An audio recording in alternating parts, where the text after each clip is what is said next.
Today we're going running. It might be kind of cold outside. I'm still recovering from a cold myself, but we'll see how it goes. So back in 2013, when I started my career in documentary, I was a pretty strong hater of the Oscars, and I still am. Some things probably will never change. Like all hyper prestigious prizes, particularly those in the US, there's lots of problems with them, but particularly the documentary category used to bother me a lot, mainly because I would feel like, how is a group of producers and actors and fiction filmmakers, narrative filmmakers going to decide what nonfiction should look like, particularly when you involve subjects. Documentary is essentially a journalistic act, whether we like it or not. When I started my career and working a lot more in documentary film production industry spaces, there's a lot more attitude toward it being like a film production environment than a journalistic one. But the truth is that these are first true stories that require in-depth research and requires us to be attentive to what stories we're telling, how well they're researched, how well they're thought out, what context they're in, how well they use sources and information, things like that. They are journalistic, but they often liked to absolve themselves of that responsibility and say it was art, it was film.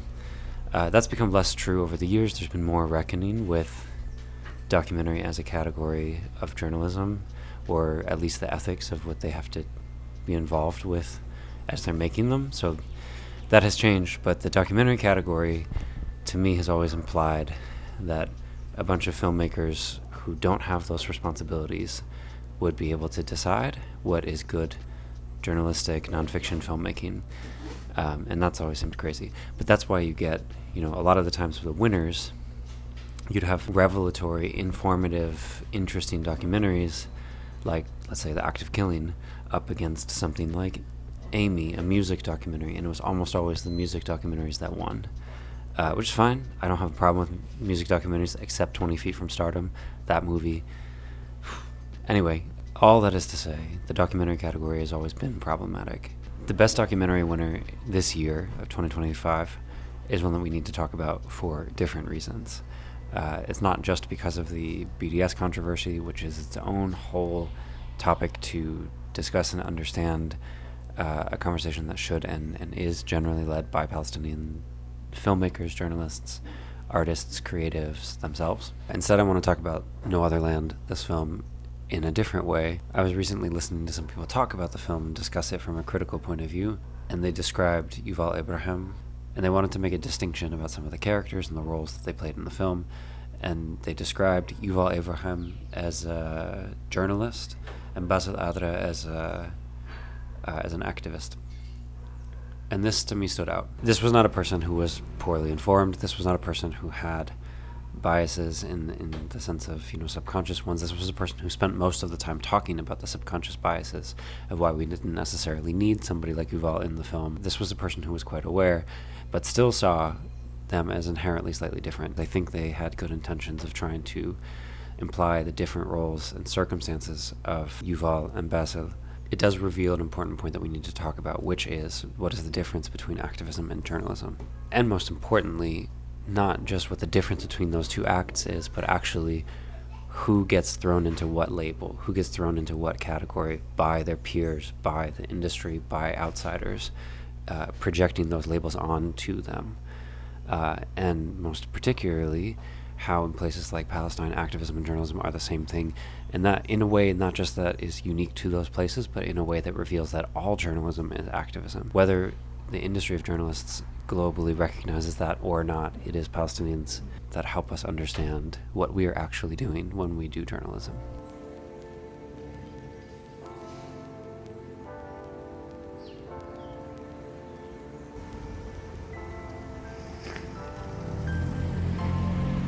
Before I come back to the topic of Yuval and Basil, I want to talk about Maria Ressa of Rappler, the investigative outlet from the Philippines. I genuinely suggest you look up Rappler if you haven't heard of it, but I'll give you some brief summary here.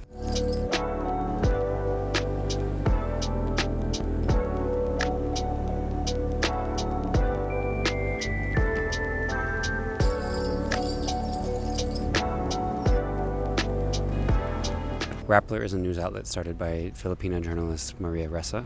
It was deliberately cutting edge and confrontational toward power. It took its name from a combination of rap and ripple, with the idea of being like rap a conversation, the sort of rippling that happens in the community. So very much from the beginning, their outlet was designed to reflect the types of conversations that were happening in the community that got less attention. Under Filipino President Rodrigo Duterte, they were covering many things, including his war on drugs, policies of killing supposed criminals in the street. Duterte specifically targeted journalists as well. Rappler was one of the outlets that he targeted.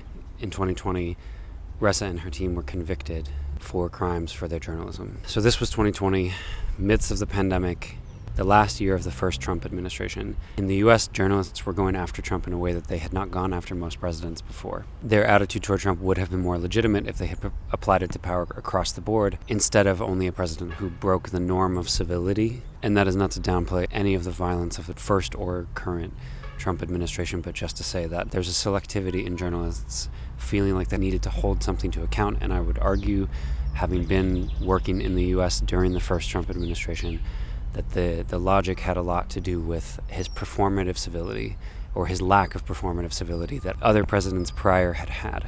Anyway, during this time, US news outlets were covering the conviction of Ressa and her colleagues. And here's what NPR's Rachel Martin had to say when she interviewed Maria Ressa about that. In the U.S., it's easier to speak out against the government, and no one's going to throw you in jail at this point for violating a quarantine. But can you talk a little bit more about how you have seen the parallels emerge? So I wrote about this in our Patreon when I was experimenting with making a Patreon for Entropy about a year ago. So I'm just going to read a little bit from that because I feel like this is the summary that I want to use. Martin's question had baked in assumptions about the U.S. even 4 years into a Trump administration. The idea was that the U.S. was still better for speech, for journalists, for liberty. Ressa pushed back gently, saying this: journalist equals criminal, which is the alternate reality. This is how you transform a democracy. The same thing is happening in the United States.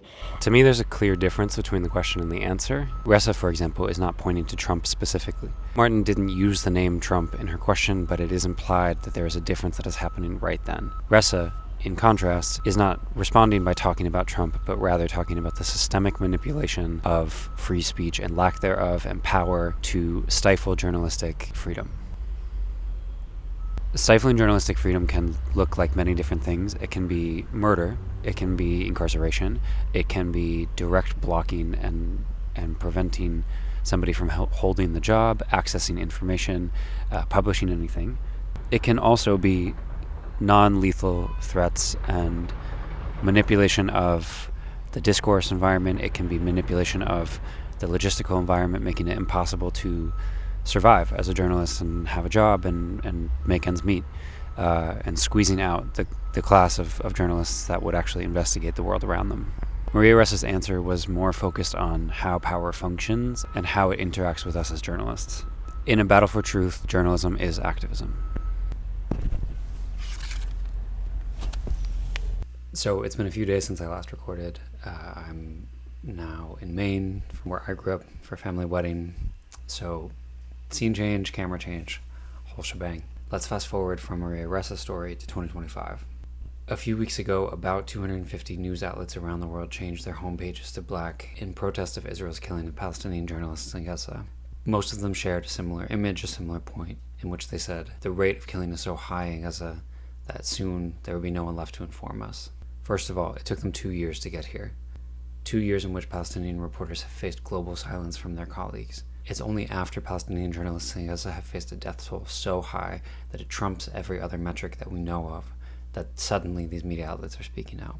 On top of that, this included journalists and editors that had been actively whitewashing Israel's genocide in Gaza for 2 years, and media outlets that had long been complicit with objectivity in both sides journalism before October 7th, washing away culpability of things like the siege, active violence, raids, ignoring day-to-day realities in Palestine for years. But let's put all of that aside and pretend like they had spoken up earlier. The critique itself is a problem. It actively relies on the idea that the press is separated and distinct from power. While this is in theory true and a role that the press likes to play, I think with the topic of Palestine it becomes much more obvious with time how institutional press overlaps with institutional power and diplomats, governmental policies, capitalist policies. All of these things are very interlinked, which is why even supposed speaking truth to power, left-wing, human rights-oriented journalism was rarely done in Palestine for decades. This might be most self-evidently true in Palestine, where we can see the difference in what they have not covered over the years, and then the same media outlets turning around now and talking about lack of information because of Israel's campaign. It is to say that there's a missing piece to the critique, and that's what makes it problematic. By failing to name their own industry, not as just complicit, but actively exploitative, serves to kick back blame to the governments instead of actively examining their own role.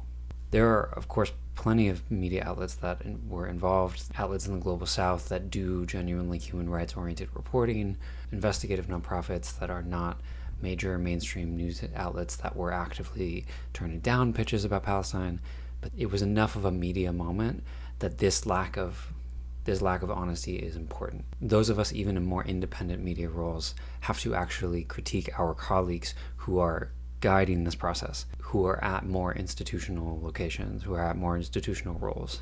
There are, of course, also groups that are attempting to put this type of pressure on, groups within journalism. Many signed letters, groups like Writers Against the War on Gaza, plenty that have stepped up and tried to push back. These projects are important, of course, but they have been relegated to the role of more of an activist group within the industry rather than part of this overall call. So when journalists are speaking up, but they're failing to actually examine themselves and actually examine their role within the industry, actually examine their colleagues, this entrenches incorrect ideas about the industry. It doesn't actually mean much if we change our screens to black, if we stop publishing for a day in protest of a specific government, when in fact we've been leaving our colleagues to die under bombs for 2 years and actively restricting their voices. In an industry where journalists in Palestine for years, decades, have had to turn to independent means to publishing their information and then get labeled activists, get labeled propaganda, misinformation, because they turn to WhatsApp to share their information. They turn to publishing directly through social media to share what is going on because news outlets will not publish them. And then they get called activists and members of Hamas by Israel. They get turned into terrorists by a government that wants to murder them simply for being journalists. In much of the world, we make a big noise about how journalism is not a crime, but in fact it is being turned into a capital crime in a specific part of the world for decades now, and we have said nothing. And we have said nothing at the worst of the worst moments and watched that happen for several years, and now the best we can do is simply turn our screens black for one day. There's another bit of subtext to the line, "There will be no one left to inform us." First of all, for several years, it's been obvious that our work as reporters can be replicated by social media users. We pat ourselves on the back as journalists and say that's not true, we do something specific, we have experience, we have sources, we have fact-checking abilities. But the truth is, in a fast-paced media environment, as we've seen play out in breaking news situations, in active conflict, in moments of true horror in which people need information, they do pass along information to each other regardless of whether they are journalists. Palestine has been doing this for years in WhatsApp threads, in social media groups, getting information to and from each other, then fact-checking it amongst themselves by journalists within their community, before it ever reaches, if ever, international media. I think one of the things that we bring as journalists is a practice media literacy, a practice approach to managing relationships with editors and our audience, a familiarity with the news environment overall. So I want to understand what it means there will be no one left to inform us if we assume that the only people who do the informing are journalists. I don't mean that to downplay the role of journalists. The journalists in Gaza are the best of us, period. But people will still share information. There's a reason that journalism exists in the first place, especially as an industry that does not make money. That's not going to go away simply because that market has been killed. And we're seeing that actively play out in the rest of the world as they're going after the rest of us financially, as they're killing our jobs, as they're killing our news outlets. But that has not stopped people from sharing information and documenting things. The implication of there will be no one left to inform us, while well-intended, has a little bit of a sinister undertone. What it actually seems to imply is that journalists are a different class of people. I would put it a different way. I would say Journalists outside of Gaza, outside of Palestine, generally are not worthy sources of information on Palestine in general. An average, everyday Palestinian shopkeeper is going to know infinitely more about Palestine and about any given situation that is happening day in and day out than thousands of journalists outside of Palestine combined. This is not just because they're part of these networks that I'm talking about. It's also because they happen to just have no choice and live it. I mean, yes, we make a big deal out of people knowing an environment because they live in it, and that is true, but also in certain areas, people have to be much more aware than others. Palestine is one of those places where the average person is much more informed. There are so many people that grow up wanting to be lawyers and human rights workers and journalists just because they know that they have to use these tools in their daily lives. They have to know about international law in a way that almost nobody else does. And I'm not saying that to fetishize any of it or to turn it into this overly romantic thing, but it has caused, in a place like Palestine, there has been a direct need for that. So there are many reasons why actually other Palestinians, not regardless of whether they are journalists, are actually the people that we want to hear from. On the journalistic side, we can't be using the idea that journalists should not be killed as a way to suggest that actually journalists outside Gaza and inside Gaza are the same, because they are not. If we're going to do our jobs correctly, we need to actually convey that. We actually need to recognize that our situation is not the same as our colleagues in Palestine, that we owe them a massive debt for showing us what it means to be doing journalism in a realistic way, in a way that is not actually entrenched into operations of power, in a way that is pursuing direct documentation of what is going on, regardless of the consequence, and also still attempting to save their own lives and attempting to save the lives of their family while doing that. Not taking risks just for the romantic element of it, but actually doing their level best to keep themselves safe if they can do it. The point here is not to take the wind out of those sails, because absolutely we need every piece of attention on establishing protection for everyone in Gaza, including journalists. The issue is that the way it is carried out reveals some subtext about the way that we think as journalists, particularly in the global north, particularly in wealthier markets, there is a way in which this seems to imply that the people we care about are journalists, and that journalism can look like essentially one thing. It is typical, strict, traditional journalism that we practice in more mainstream institutional ways, and not journalism that is messy and complicated and mixed in with trying to survive. It seems to be talking about a version of journalism that is very institutional. That's the one that they're worried about protecting. And to underscore my point, you don't see Palestinian journalists in the West Bank, for example, talking about attacks on the press in Gaza. You see them talking about attacks on people. You see them talking about attacks on women and children and poets and academics and people who are trying to escape and farmers. You see them documenting day-to-day life. When we only speak up for other journalists, it seems to reinforce the Western idea that journalism is not activism. So now, we're back to Yuval and Basil. Journalism is activism. I mean, it is an act of hope. Sharing information by default is an attempt to let people know about what is going on in the world in a way where you want them to be able to do something with that information. As journalists, we don't typically seek to tell them what to do with that information, although solutions journalism is becoming increasingly popular, but that's a sort of a separate thing, and we can leave that aside. In general, we don't really look to convince anybody what action to take, but we document it for them to take action, regardless of what that is. And then that is like a neutral tool that can be used for good, for bad, for anything. There would be no purpose in documenting if nobody was doing anything with it. When you're reporting on starvation and your children are starving themselves and you are starving yourself and you are going to the hospital to cover people who are dying of starvation, and then you get bombed on top of that, covering other people who are getting bombed, and your children are at home and could get bombed, is it possible to be objective? There's no such thing as an objective choice, but also even in that situation, what does it mean to be impartial or removed, and why even do you need to be for the information to be correct? The purpose, what we need to know, is transparency. When you face Israeli raids and arbitrary detention of your family members, living in the West Bank, and you can be murdered in the street wearing a press jacket, even if you're one of the most famous Al Jazeera reporters in the world. Is your motivation to do that work neutral?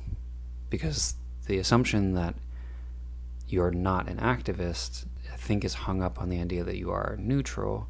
You are there to give information to people who need the information. Doing the job well is far more important than performing neutrality. The assumption that Palestinians are more activists than journalists is correct, but not only because the occupation forces them to be. It is mainly because they are far clearer on the fact that journalism is active. So yeah, when we're talking about no other land, we should put this in the right context. What is activism? What is journalism? Yuval Abraham gets to be a journalist, while Basil Adra is an activist. In terms of the vlog and us considering what we're trying to do here at Entropy, for me, I often end up thinking about, for me, I want us to be doing something that is more active at Entropy. For me, I want us to build something that uses this clarity, that does not get involved in performing neutrality, performing speaking truth to power, or branding ourselves in any way, but actually focusing on access to information, actually focused on documenting, actually focused on giving people what information they need. Sometimes that is robust storytelling that's fully in context. Sometimes that is raw material information. It can look lots of different ways, but this is a guiding principle for Entropy, and pretty much all of my colleagues already know it. It's not something that I need to teach them. Everybody who will work with me here at Entropy already knows this. But yeah, journalism is activism.